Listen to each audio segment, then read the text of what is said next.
സ്നേഹമുള്ളവരെ, റിവേഴ്സ് അബുവിന് പുനർജന്മം എന്ന തലക്കെട്ടോടുകൂടി മലയാള ദിനപത്രങ്ങളിൽ ഏതാനും മാസങ്ങൾക്ക് മുമ്പ് ഒരു വാർത്ത വന്നു.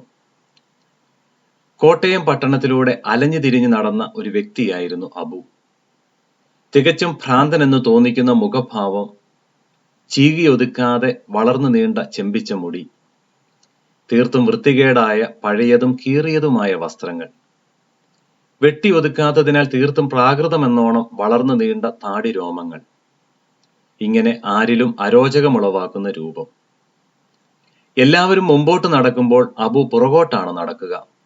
അതിനാൽ റിവേഴ്സ് അബു എന്ന പേരും വീണ് കിട്ടി.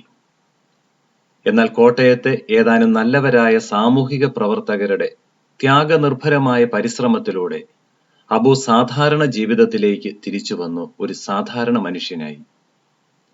ഈ വാർത്തയാണ് റിവേഴ്സ് അബുവിന് പുനർജന്മം എന്ന തലക്കെട്ടോടു കൂടിയ വാർത്തയായി ദിനപത്രങ്ങളിൽ പ്രത്യക്ഷപ്പെട്ടത്. പഴയ ജീവിത ശൈലിയിൽ നിന്ന് പുതിയ ആയിരിക്കേണ്ട ജീവിത ശൈലിയിലേക്കുള്ള അബുവിന്റെ വളർച്ചയെയാണ് പുനർജന്മമെന്ന് പത്രങ്ങൾ വിശേഷിപ്പിച്ചത്.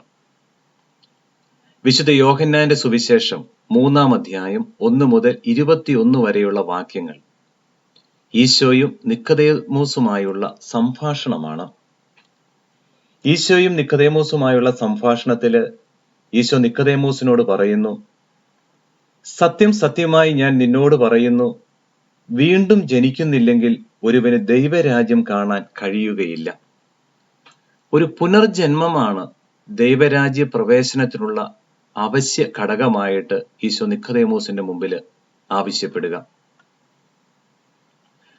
നിക്കോദേമോസ് സമൂഹത്തില് നിലയും വിലയുമുള്ള തികച്ചും മാന്യനായ ഒരു വ്യക്തിയാണ്.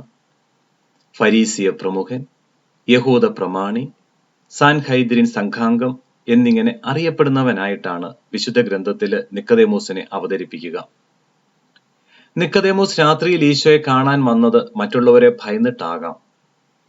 ഈശോ പ്രവർത്തിച്ച ചില അടയാളങ്ങൾ കണ്ടും പലരും പറയുന്ന അഭിപ്രായങ്ങൾ കേട്ടുമാണ് നിക്കോദേമോസ് ഈശോയെ കാണാനെത്തുക. അത്ഭുത പ്രവർത്തകൻ, പ്രവാചകൻ, രക്ഷകൻ എന്നൊക്കെ ശിഷ്യർ ഈശോയെ വിളിച്ചപ്പോൾ വ്യാജപ്രവാചകൻ, രാജ്യദ്രോഹി, ദൈവനിഷേധി എന്നെല്ലാം യഹൂദരും ഈശോയെ വിളിച്ചു. യഹൂദരുടെ നിയമസംഹിതയുടെ കാവൽക്കാരനായ ഫരീസിയരിൽ പ്രമുഖനായിരുന്നിട്ടും യഹൂദ സമൂഹത്തിന്റെ ആഠ്യത്വം കൈമുതലായി ഉണ്ടായിരുന്നിട്ടും ഈ തടസ്സങ്ങളെയെല്ലാം അവഗണിച്ച് തികച്ചും ശിശുതുല്യ ഭാവത്തോടെ ഈശോയെക്കുറിച്ച് കേട്ടതിന്റെ അടിസ്ഥാനത്തിൽ അടുത്തറിയാൻ ഇറങ്ങിപ്പുറപ്പെടുന്ന നിക്കോദേമോസിനെയാണ് സുവിശേഷത്തിൽ നാം കണ്ടുമുട്ടുക. ആത്മാവിലും ജലത്താലുമുള്ള പുനർജന്മത്തെക്കുറിച്ച് ഈശോ പറയുമ്പോഴും തികച്ചും ശിശുതുല്യമായ നിഷ്കളങ്കതയോടെ ഇതെങ്ങനെ സാധിക്കുമെന്ന ബാലിശമായ മറുചോദ്യം ഉന്നയിക്കാൻ പോലും പണ്ഡിതനായ അദ്ദേഹം മടിക്കുന്നില്ല.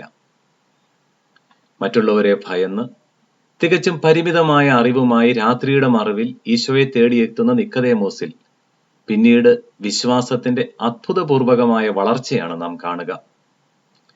ഈശോയെ വധിക്കാനുള്ള ഉദ്ദേശത്തോടെ പുരോഹിത പ്രമുഖരും ഫരീസിയരും സംഘം ചേരുമ്പോൾ ഒരുവന് പറയാനുള്ളത് ആദ്യം കേൾക്കാതെയും അവൻ എന്താണ് ചെയ്യുന്നതെന്ന് അറിയാതെയും അവനെ വധിക്കാൻ നമ്മുടെ നിയമം അനുവദിക്കുന്നുണ്ടോ എന്ന ചോദ്യം പരസ്യമായി ഉന്നയിക്കാൻ പോലും നിക്കോദേമോസ് ധൈര്യപ്പെടുന്നു. ഈശോ തെരഞ്ഞെടുത്ത് 3 വർഷം കൂടെ കൊണ്ടു നടന്ന് വളർത്തിയ ശിഷ്യന്മാർ പോലും ഓടി ഒളിച്ച സാഹചര്യത്തിൽ, പ്രത്യക്ഷത്തിൽ പരാജിതൻ എന്ന് പോലും വേണമെങ്കിൽ വിലയിരുത്താവുന്ന ഒരു ഘട്ടത്തിൽ മിശിഹായുടെ മൃതശരീരം കുരിശിൽ നിന്നിറക്കി ഭക്തിപൂർവ്വം സംസ്കരിക്കാൻ പട്ടാപ്പകൽ നിക്കോദേമോസ് ധൈര്യം കാണിക്കുന്നു. അപൂർണമായ അറിവുമായിട്ടാണെങ്കിലും തടസ്സങ്ങൾ അവഗണിച്ചും നിഷ്കളങ്കമായ മനസ്സോടെയും ഈശോയെ തേടിയിറങ്ങുന്നവരിൽ നിക്കോദേമോസിൽ ഉണ്ടായതുപോലെയുള്ള വിശ്വാസ വളർച്ച ദർശിക്കാനാവും. ക്രൈസ്തവ ജീവിതത്തിന്റെ അടിസ്ഥാനമാണല്ലോ വിശ്വാസം. ഈശോ ഒരനുഭവമാകണമെങ്കിൽ ശിശുതുല്യ മനോഭാവത്തോടെ നമ്മുടെ പരിമിതമായ അറിവുമായി ഗുരുപാദാന്തികത്തിൽ ഇരിക്കാൻ നാം തയ്യാറാകണം. ദൈവരാജ്യത്തിൽ പ്രവേശിക്കാൻ ഇതുകൊണ്ടുമായില്ല, വീണ്ടും ജനിക്കാൻ നാം തയ്യാറാകണം. അതായത് നമ്മുടെ ജീവിത ശൈലി തന്നെ മാറ്റാൻ നാം തയ്യാറാകണമെന്ന്. അഴിമതിയിലും അക്രമത്തിലും താൻ പോരുമയിലും വഞ്ചനയിലും ലൗകിക വ്യഗ്രതകളിലും സുഖസന്തോഷങ്ങളിലും തിമിർത്താടുന്ന മനുഷ്യൻ ഈ ശൈലി തന്നെ ഉപേക്ഷിക്കണം. മാമോദീസ സ്വീകരിച്ചതുകൊണ്ടോ മറ്റു കൂദാശകൾ സ്വീകരിച്ചതുകൊണ്ടോ മാത്രമായില്ല. ജീവിതത്തിൽ വരേണ്ടത് സത്താപരമായ മാറ്റമാണ്, ഒരു പുനർജനനമാണ്. ഇരുളിന്റെ മറവിൽ മറ്റാരും കാണാതെ നീ ദൈവത്തിൽ നിന്ന് വന്ന ഗുരുവാണ് എന്ന് ഏറ്റുപറഞ്ഞ് അവസാനിപ്പിക്കാൻ തയ്യാറായ നിക്കദേമോസിനോട് ഈശോ മുഖത്തു നോക്കി പറഞ്ഞു, ഇത് പോരാ, വീണ്ടും ജനിക്കണം. നിന്റെ ശൈലി തന്നെ നീ മാറ്റണം, എങ്കിലേ ദൈവരാജ്യത്തിന് നീ അർഹനാകൂ എന്ന്. ഇന്ന് പാപം നിറഞ്ഞ അവസ്ഥയിൽ ഉള്ളു നിറയെ തിന്മയുടെ ഇരുളുമായി ദൈവത്തെ സ്തുതിച്ചുകൊണ്ട്, ദൈവത്തെ മഹത്വപ്പെടുത്തിക്കൊണ്ട് നാം നമ്മുടെ ജീവിതം അവസാനിപ്പിക്കാൻ ശ്രമിച്ചാൽ നമ്മോടും പറയുക, ഇതുകൊണ്ട് മാത്രമായില്ല, മാറ്റേണ്ടത് നിന്റെ തിന്മ നിറഞ്ഞ ഉള്ളാണ്, നീ മാറ്റം വരുത്തേണ്ടത് നിന്റെ ജീവിത ശൈലിക്കാണ് എന്നതാണ്. അതായത് നമ്മുടെ ചിന്തകളിൽ, നമ്മുടെ ശീലങ്ങളിൽ, നമ്മുടെ പെരുമാറ്റ രീതികളിൽ ഇതിലൊക്കെ മാറ്റം വരുത്തി ഒരു യഥാർത്ഥമായ മാനസാന്തരമാണ് ആവശ്യമായിരിക്കുന്നത് എന്ന്. മാമോദീസായിലൂടെ ജലത്താലും ആത്മാവിനാലും സ്നാനപ്പെട്ട് സഭയിലെ അംഗങ്ങളായി തീർന്നവരാണ് നാമെന്ന് നാം ഒക്കെ അഭിമാനിക്കാറുണ്ട്.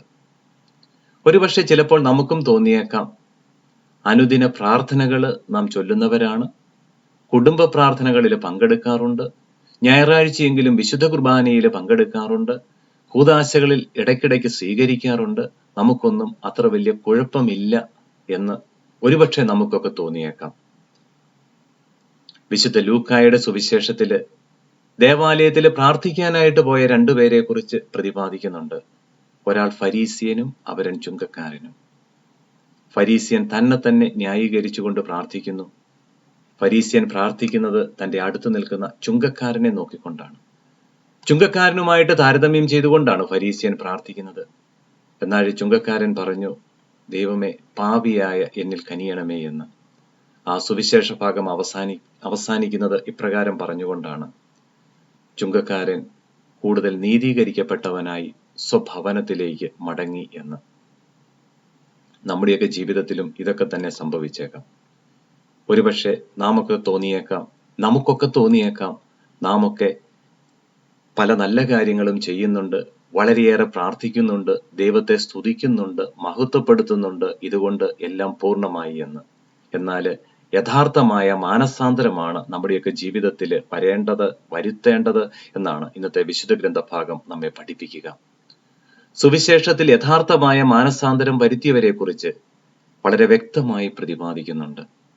ശിഷ്യപ്രമുഖനായ പത്രോസ്,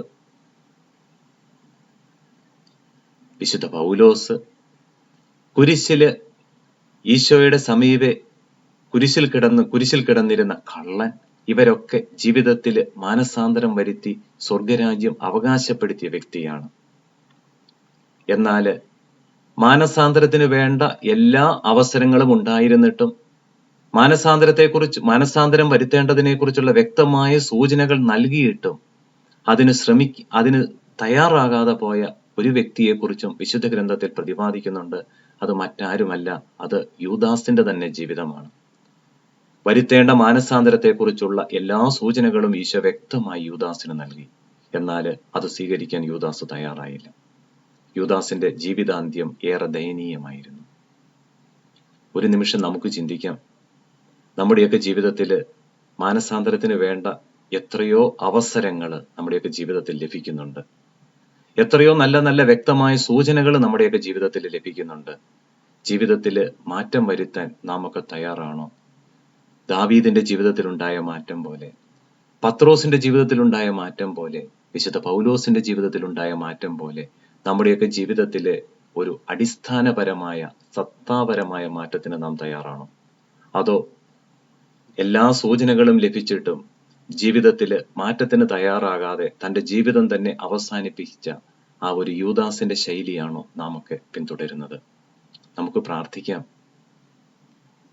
ഈശോയെ, മാനസാന്തരത്തിനുള്ള കൃപ ഞങ്ങളുടെ ജീവിതത്തിൽ ഞങ്ങൾക്ക് തരണമേ. അങ്ങനെ യഥാർത്ഥമായ മാറ്റം ഞങ്ങളുടെ ജീവിതത്തിൽ സംഭവിക്കട്ടെ. അങ്ങനെ സ്വർഗരാജ്യം അവകാശപ്പെടുത്താൻ ഞങ്ങളെയും അർഹരാക്കണമേ എന്ന് ഈ പ്രാർത്ഥനയായിരിക്കട്ടെ നമ്മെയും നയിക്കുന്നത്.